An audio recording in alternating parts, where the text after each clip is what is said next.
the lynchings that we are watching, and especially those that are done by mob violence on basis of religious offense that some communities have taken against the minorities, in fact. So this is not only just indictment of the state of Pakistan. It shows that it's a failed state, because if a state fails in its responsibility to protect, which is its biggest responsibility, even if it's a small community and they fail to protect them against the violence of the majority, it is the state that has to answer for it, and they have to be held accountable for it. The state in Pakistan has been seen, and there is enough evidence in the public domain to show to us that there is definite collusion in not only the making of such elements and their creation that causes the vulnerability and the lack of security for minority communities and those who have different beliefs. It is also an indication that the state has created them and encourages them for its own benefits. I think when this becomes a business, then everybody wants to take a piece of that pie. And unfortunately, there is a section of the lawyers in our lawyers community who think that this is a business that gives them not only perhaps money, but more than money, power and influence over the courts, and influence that they can perpetuate through fear. In fact, there is no inquiry report.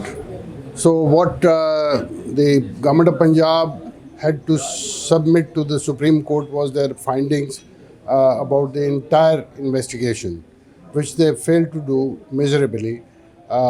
Supreme Court therefore rejected it and asked them to prepare a new report, which they haven't submitted, and the proceeding has not continued. So we see a failure of system of justice at three levels.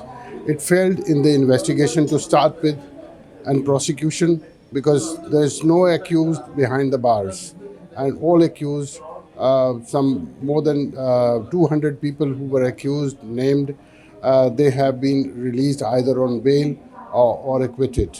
Whereas we see that the 34 people from the Christian community taken into custody, investigated, have been released. Most of them, they were under illegal detention. Some of them, they were released on bail. And then finally, there is one accused, which looks like a very cooked up story. So we see a miscarriage of justice at every level, to start with the investigation and up to the level of Supreme Court. And Jaranwala being one of the latest examples of violence perpetrated in the name of religion, violence perpetrated by the mobs. And sadly, 1 year on, we see the same cycle of a lack of accountability. And I think there is a crisis of impunity. There are many reasons, institutional and societal, for the violence, for the vulnerability of religious minorities, or violence in the name of religion in Pakistan generally.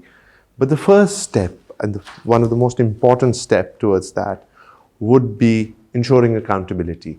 And that requires both a robust legal action, that requires a political response, which hopefully would be followed by a societal response, which lays down or which draws a red line saying that this is unacceptable.